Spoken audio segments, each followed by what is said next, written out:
Capítulo 5. El hombre que no muere. A los 18 años abandoné el grupo de los teóricos, es decir, el segundo de los 3 niveles, para pasar al de los practicantes. Bajo la dirección de mi padre, el trabajo en el laboratorio me resultó novedoso, muy estimulante y entretenido. En esas horas de silencio y concentración aprendí la verdadera naturaleza y las propiedades de la materia, así como aquella poderosa ley de la divina fuerza vital que actúa detrás de la materia. Homunculus burrus, aquel infeliz y ciego buscador, tan solo había jugado con estos fenómenos como el niño con la pólvora. Homunculus sabía ya mucho, pero infinitamente poco en comparación con una única célula en funcionamiento, llena del misterio de la vida, que como partícula de un organismo realiza en todo momento el milagro de la transmutación. La orden a la que yo pertenecía, tanto si se llamaba a sus miembros rosacruces, templarios o trinósofos, era en lo fundamental continuadora de las comunidades primigenias que conservan la tradición y se ocupan de la filosofía más profunda.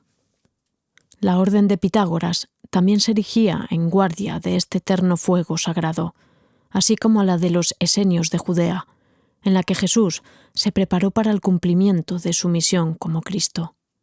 Llegado a este punto, prefiero no mencionar a la logia de los masones, que durante un tiempo siguió las mismas directrices que las otras 3 antes mencionadas, aunque más tarde se apartara de su objetivo original para dirigir su atención a cosas mundanas.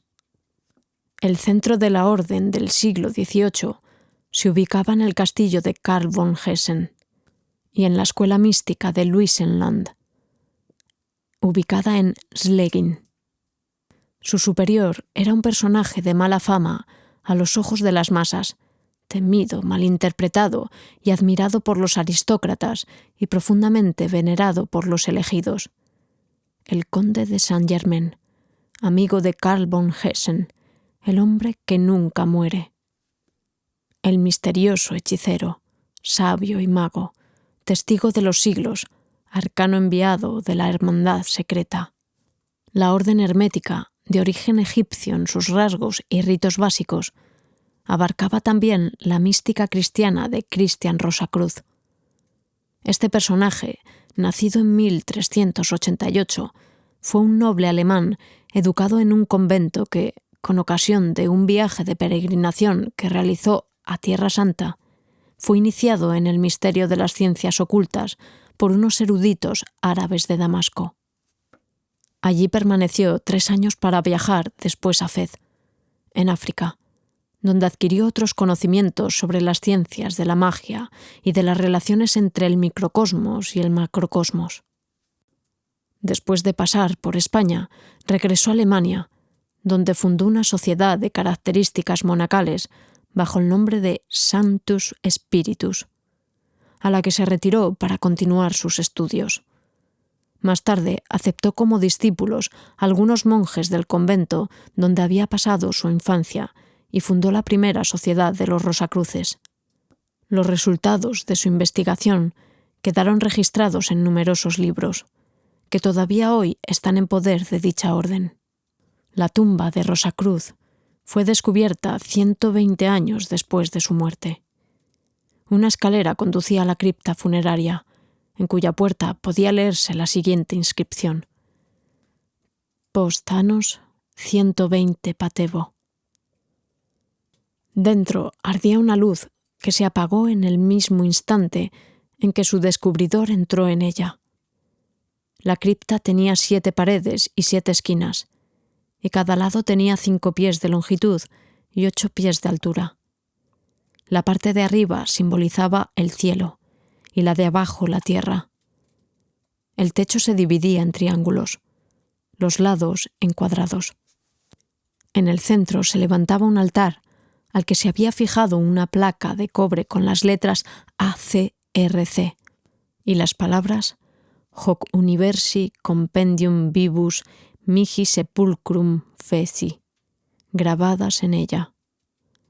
El altar estaba rodeado de 4 figuras, cada una de las cuales llevaba una inscripción: Nequam vacum, legis jugum, libertas evangelii, Dei gloria intacta. Fue bajo este altar donde se encontró el cadáver incorrupto de Rosacruz. En su mano sostenía un rollo de pergamino en el que brillaba una T dorada. Los miembros de la Orden de los Rosacruces pronunciaban un juramento con el que, ante todo, se obligaban a guardar secreto. En realidad, Rosacruz había llevado a cabo una misión y actuado de acuerdo con las indicaciones de maestros de lejanos países, que vieron llegado el tiempo de transmitir mensajes espirituales. La historia de la Fraternitas Rosae Crucis es tan conocida en la actualidad que no necesito seguir profundizando aquí en este tema. Sin embargo, la persona de Saint Germain es todavía blanco de las más confusas especulaciones. Su vida, la que se mostraba en público, fue tan sorprendente y su personalidad tan atractiva y atrayente que no se puede analizar ni comprender con la capacidad de raciocinio de una persona corriente. Sus viajes, sus cualidades universales, su riqueza, que procedía de fuentes desconocidas, su penetrante inteligencia, que reconocía de inmediato la esencia de todas las cosas, su naturaleza ingeniosa y su agudeza provocaban asombro, inquietud y desconfianza. Muchos lo han tildado de aventurero y estafador, para poder así seguir viviendo dentro de sus estrechas miras, pero ninguno de los que le conocieron pudieron probar que hubiera cometido ni una sola estafa, ni tampoco que uno solo de sus experimentos fuera fraudulento. No cabe tampoco ninguna duda acerca de sus apreciadas relaciones como consejero y amigo de emperadores, filósofos, eruditos y artistas. Yo ya tenía 20 años cuando le conocí. Llegó como una visita inesperada al castillo de Grote. Por aquel entonces yo ya había oído hablar mucho de él. Incluso obtuve permiso para visitar aquella misteriosa biblioteca, famosa y tan completa que causaba asombro, que contenía en gran parte la colección de libros ocultos de Saint Germain y sus extraños y valiosos manuscritos. Sus amigos mundanos, que conocían estos tesoros, lo buscaron en vano después de su aparente desaparición física. También conocía sus cuadros, pintados con unos colores tan radiantes por él mismo mezclados, que fascinaban de inmediato a quien los contemplaba. Era del dominio público que Van Loo, el pintor francés, le suplicó que le revelara el secreto de su mezcla de colores y que Saint Germain se negó a satisfacer sus requerimientos. En Versalles daba conciertos de violín, dirigía conciertos sinfónicos sin partitura, escribía lieder y óperas. Federico el Grande, Voltaire, Madame de Pompadour, Rousseau, Pitt y Walpole, todos cuanto le conocieron competían entre sí, empujados por la curiosidad, para descubrir el misterio de sus orígenes. En general, se creía que era uno de los hijos de Rákóczi, príncipe de Transilvania, aunque más tarde la teosofía esgrimió la opinión de que se trataba del propio Franz Rákóczi en persona, en cuyo lugar, cuando murió a los ojos del mundo, fue enterrado otro. Hubo también algunos que sostuvieron que había aparecido en los más diversos países, cada vez bajo un nombre distinto. En Venecia como Marquís de Montferrat, Comte Bellamare o Amiar. En Pisa como Chevalier Svenning. En Milán y en Leipzig como Chevalier Weldon. En Génova y Leghorn como Comte Soltykov. En Schwalbach y en Tischendorf como Conde Trarogi. En Dresden como Rákóczi. Y en París, en El Haya y San Petersburgo como Saint Germain. Algunos de los escritores místicos creyeron descubrir en su persona una relación con el misterioso conde Gabalais, que se apareció a la B. Villiers y le transmitió algunos textos sobre espíritus submundanos. En cambio, otros lo identificaban con aquel prestigioso Signor Gualdi, que hizo que el Margrave Jennings, en su libro Los Rosacruces, sus ritos y misterios, escribiera sobre él. también se le identificó con el Count Hompesel, el último gran maestro de la Orden de Malta. Esta multiplicidad vertiginosa de su vida se presentaba con razón a crear confusión en el enjuiciamiento de la gente, aunque finalmente podía comprobarse que no se ocultaba detrás de ninguno de los nombres antes mencionados. Por aquel entonces, el mundo todavía era inmensamente grande y las distancias enormes. La famosa y llamativa figura del conde de Saint-Germain estimulaba la fantasía de algunos aventureros que, cuando se encontraban en lejanos países, se aprovechaban con largueza del nimbo que envolvía a esta gran personalidad. Ese fue también el caso de otro iniciado, el conde Cagliostro, cuya figura, digna de respeto en sus esfuerzos, fue identificada por los historiadores con la persona del arribista Giuseppe Balsamo, aunque yo mismo pude convencerme de que Cagliostro y Balsamo no eran una, sino dos personas distintas, dos personas que se diferenciaban de forma contundente la una de la otra. Pero quien creyera que las distintas formas de aparición del conde Saint-Germain solo tenían un único objetivo, vulgar y bajo, esto es, la finalidad de conseguir de esta manera ventajas materiales, se equivocaba por completo. Sus colecciones de cuadros y de joyas no tenían parangón en este mundo. Según los testimonios escritos de Madame Pompadour, enriqueció las cámaras del tesoro del rey con cuadros de Velázquez y de Murillo, y a la marquís le regaló las más refinadas joyas, de un valor incalculable. Saint-Germain fue siempre un mecenas y no un aprovechado. Tampoco abusó nunca, en lo más mínimo, de aquella confianza de la que se le hicieron depositario. Todos los esfuerzos por determinar el origen y la amplitud de su fortuna fueron infructuosos. No tenía ningún tipo de relaciones con bancos o banqueros, y a pesar de eso, sabía rodearse de un ambiente como quien dispone de un crédito ilimitado. Tenía amistad con Luis XV, al que fascinaban sus conocimientos de química. En la corte, a petición del rey, quitaba manchas a diamantes y esmeraldas, y en el teñido de las piedras preciosas obtenía resultados sorprendentes, ya que los pigmentos que él mismo había inventado los mezclaba con perlas pulverizadas. El rey le tributaba agradecimiento y admiración, y con él la vida de la corte sufrió una profunda transformación. Aportó vivacidad, un nuevo tono y una nueva corriente de aire mística y fresca al rígido formalismo de la aristocracia. En todas partes se esperaban maravillas, todo el mundo hablaba de la alquimia, de magia y de adivinación, y de las extrañas cartas y comentarios de Saint-Germain. El conde Saint-Germain conocía con exactitud una serie de acontecimientos que habían sucedido siglos atrás. Acerca de ciertas discusiones en la corte de Francisco I, habló como alguien que hubiera estado presente. Describió el aspecto del rey, imitó su voz y su forma de andar, siendo a su vez capaz de aportar datos concretos y hablar de insignificancias y detalles íntimos de Babilonia en la época de dominación del gran Ciro. Había algunos que lo consideraban un embustero enfermizo, un charlatán que quería llamar la atención como fuera, aunque sin negar la espontánea naturalidad de sus exposiciones, la exactitud de sus datos y su deslumbrante conocimiento que hacía que sus palabras resultaran convincentes. Por último, su genio se caracterizaba por su profunda visión de conjunto, lo que le permitió analizar la situación de Europa en aquella época, así como por la perfecta destreza con la que paraba los golpes de su adversario político. Siempre tenía algún escrito de recomendación a su disposición, que le abría las puertas de los más elevados círculos.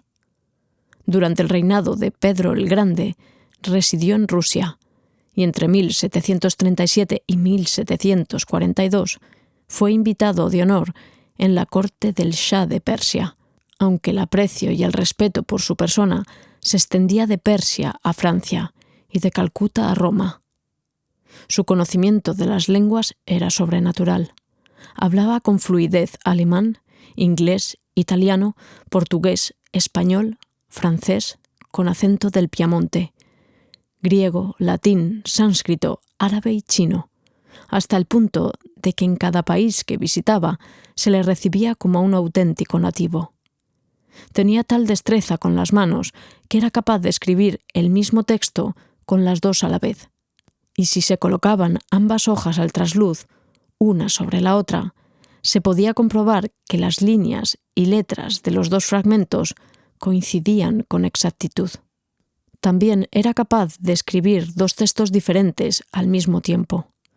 Un soneto con una mano y con la otra una poesía mística.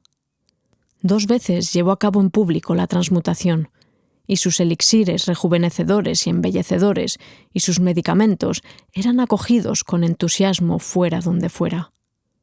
Debo reconocer que todo lo que oí decir de él me confundía un poco, no porque dudara de sus extraordinarias capacidades y múltiples conocimientos, que también debía poseer si realmente era un mago e iniciado, sino sobre todo, y eso es lo que más me sorprendía y extrañaba, por su modo de actuar, abiertamente, casi provocativo, y rodeado de una deslumbrante fortuna, que mostraba ante los tontos, asombrados, asustados o los sarcásticos. ¿Qué necesidad tenía un adepto de tener 2 criados y rodearse de lacayos vestidos de uniforme color tabaco con adornos dorados? ¿Por qué viajaba con un guardarropa tan completo y fastuoso como el de una cortesana? ¿Por qué cambiaba cada semana sus joyas y sus nombres cada año?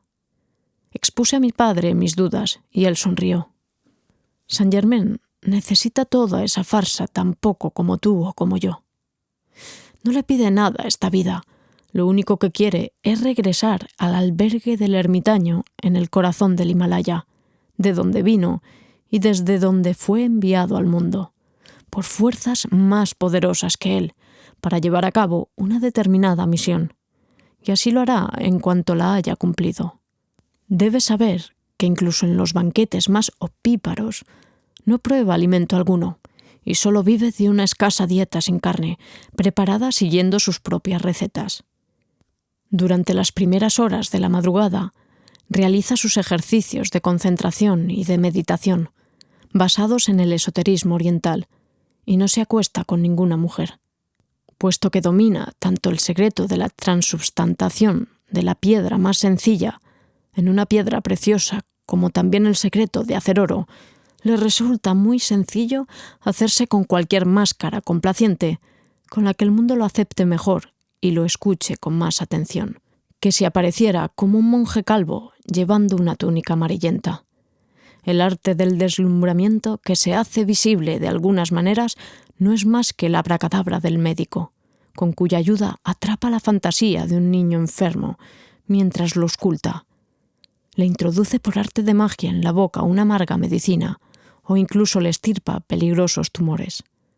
Este mundo enfermo y corrupto, separado de la fuente de su salud espiritual, no comprendería al mago en su enorme sencillez. Ese mundo que, veleidoso, en extremo complicado y poseído por la locura, está abocado a la crisis. También Saint Germain, como cualquier comisionado, ha sido enviado a la más tenebrosa oscuridad y a donde la tierra tiembla para levantar islas de salvación del alma. Pero qué gons debería hacer sonar, qué campanas echar al vuelo, qué colores, qué fenómenos nunca vistos tendrá que conjurar para que los desdichados, deslumbrados y ensordecidos por la materia, los enfermos de suspicacia, le presten atención. Tiene que ser un rey entre reyes, un Creso entre los ricos y un mago entre los filósofos. Debe comprender la lengua de todos, ver con los ojos de todos, percibir las voces secretas que susurran detrás de los acontecimientos visibles y el grito a través de las paredes y a lo largo de los países. Él mismo debe poder atravesar las paredes. ¿Pero quién es en realidad? ¿Desde cuánto vive en un único cuerpo? Le pregunté con ardiente curiosidad. La inteligente y comprensiva mirada de mi padre descansó con dulzura sobre mí. Lo mismo le pregunté yo hace ya muchos años. Por aquel entonces también yo pertenecía a los practicantes, como tú ahora. ¿Y qué te contestó? Pregunté con interés. Dijo que su padre era la ciencia secreta y su madre los misterios. ¿Y tú? ¿Y tú te diste por satisfecho?, le pregunté decepcionado. No de inmediato. Más tarde tuve que reconocer que su respuesta agotaba todo aquello que un auténtico adepto puede decir de sí mismo. Casi era de noche cuando, al volver del parque, subí a la habitación de trabajo de mi padre. Allí afuera, hasta que la oscuridad envolvió los colores y formas visibles, estuve realizando mis ejercicios de contemplación de la naturaleza y de desciframiento de los símbolos. Junto al arroyo que se deslizaba veloz entre los viejos árboles, recogí guijarros pulidos y de extrañas formas, cuyos cuerpos finos y transparentes estaban llenos de líneas de fuerza, recordatorio de los antiquísimos jeroglíficos que transmitían extraños mensajes de Lilith, la madre de la naturaleza. De las mudas líneas surgían llamadas dolientes, anhelantes, rebeldes. Solo había que leerlas. También observé al pie de un gigantesco plátano que con sus raíces como dedos agarrotados se aferraba al suelo, un hormiguero en el que pululaban las hormigas, y seguí a las que se arrastraban por el tronco y las hojas de aquel majestuoso árbol. Una auténtica metrópolis, esclava del instinto colectivo, que estaba inmersa en su fascinante trabajo. Mientras observaba al hormiguero, comprendí con claridad el eterno fracaso de los intentos de masificación que, en nombre del espejismo de una libertad externa, condena a la más baja esclavitud en una jaula circular. Se mantiene una forma de vida y se sirve a una forma de vida que no conduce a ninguna parte, que muele sin grano, que se esfuerza enormemente sin contenido, multiplica sus mecanismos sin objetivo hacia una obra maestra precisa, hasta que la demoníaca conciencia colectiva estalla en millones de fragmentos, se arranca del infernal torbellino de esta sociedad de células tan genial como terrible, para volver a nacer como individuos únicos y conscientes. Por la noche acostumbraba informar a mi padre de los resultados obtenidos, por lo que ese hermoso y tibio día de septiembre también descargué mi botín, las piedras sobre su escritorio, donde él estaba trabajando. A mi discurso añadió sus delicados comentarios, que a menudo iluminaban complejos de pensamientos enteros, animándome e inspirándome. Después, una vez concluido mi informe, me despedí para prepararme para la cena, pero me retuvo. «Quédate, vamos a recibir una visita». «¿Visita?», me sorprendí. Que yo supiera, no había llegado noticia alguna, ningún mensajero a caballo, ningún heraldo que la anunciara. ¿De quién se trata? La oscuridad se había ya extendido por la habitación, y de pronto noté que aparte de nosotros dos había alguien más presente, alguien que pocos instantes antes todavía no estaba allí. Mi padre percibió la aparición enseguida y se levantó. Seguí la dirección de su mirada y también me di la vuelta. El recién llegado, que estaba de pie en la penumbra gris satinada de la ventana, di un paso hacia adelante. «Quizá podríamos encender la luz, Cornelius». Su voz sonaba infinitamente cautivadora y su pronunciación era pulida y agradable. «Bienvenido», dijo mi padre, y estrechó su mano con profunda alegría. Ahora ya sabía quién era el visitante. La excitación me hizo sonrojarme y me quedé petrificado mientras mi padre se ocupaba de la lámpara de alcohol. En la luz blanco-azulada que se fue extendiendo, Saint-Germain se acercó a mí, me alargó la mano y me miró escrutador a la cara. «Así que este es», dijo con una sonrisa amistosa, mientras le guiñaba un ojo a mi padre. La presión de su mano fuerte y seca me conmovió de forma agradable y rompió mi confusión. Después de tanto tiempo, de nuevo, pero no por primera vez. «Buenas noches», dijo en voz baja, hundiendo su mirada en la mía. «Buenas noches», repuse yo liberado, al tiempo que me olvidaba de mí mismo, mientras me perdía en la contemplación del rostro de ese hombre tan misterioso. Yo por mi parte también tenía la impresión de que esta no era la primera vez que me encontraba con él. Su recuerdo dormitaba en algún lugar, en las profundidades de mi interior. Después de tanto tiempo, de nuevo, pero no por primera vez.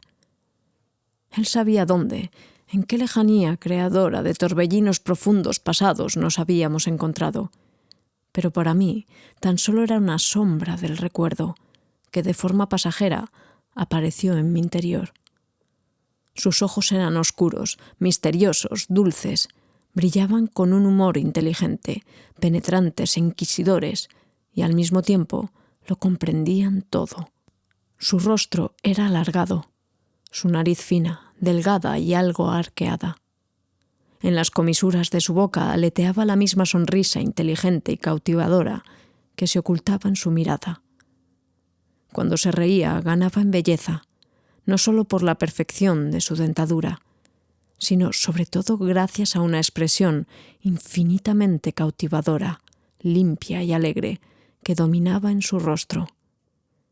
Tenía la piel algo bronceada y el pelo negro. Su figura, de estatura mediana, bien proporcionada, estaba envuelta en una sencilla túnica de tela fina. Las pantorrillas musculosas y rectas, enfundadas en medias de seda. No se podía determinar su edad. Su nombre no se mencionó. Tampoco era normal que me lo presentaran, ya que aquellos que se encuentran en el escalafón más bajo de la orden no pueden conocer a sus hermanos de rango superior, solo a los hermanos que están en un escalón más arriba. Mi situación era, por nacimiento, una excepción. Mi padre pertenecía al 8º nivel, es decir, al penúltimo. Era maestro. A ese escalafón solo le seguía el de mago. Había dirigido mis primeros ejercicios y se había convertido en mi maestro.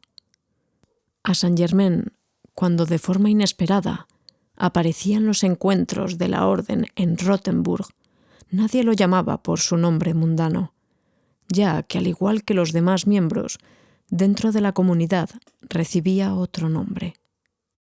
Así pues, dentro de la sociedad era conocido como Tempio Aperto, templo abierto, excepto cuando celebraba los ritos de iniciación secretos, porque entonces era llamado hierofante.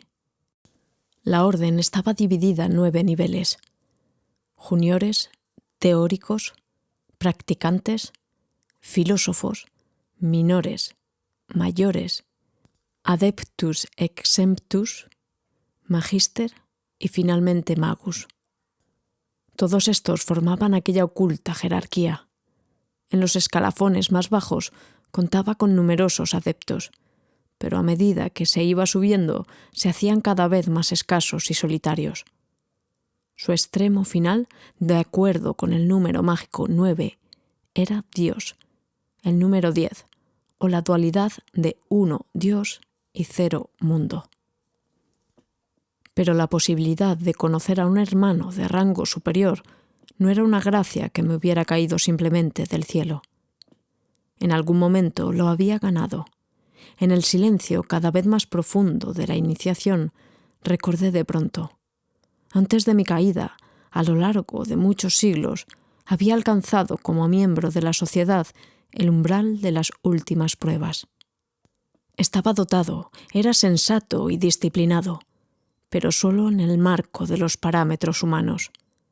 En la crisis de la muerte consciente y del convulsivo renacimiento, fui atacado por mis debilidades, por el temor que espantó a todos mis conocimientos parciales, por la curiosidad que procedía de la escasa experiencia y por aquella pasión que subyacía a una sensualidad reprimida.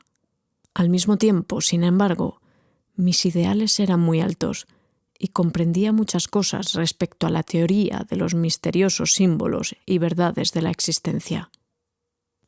Mi regreso llenaba a mis hermanos y al mago de una profunda alegría interior, sobre todo al mago, que nunca había dejado de considerarme un miembro de la orden.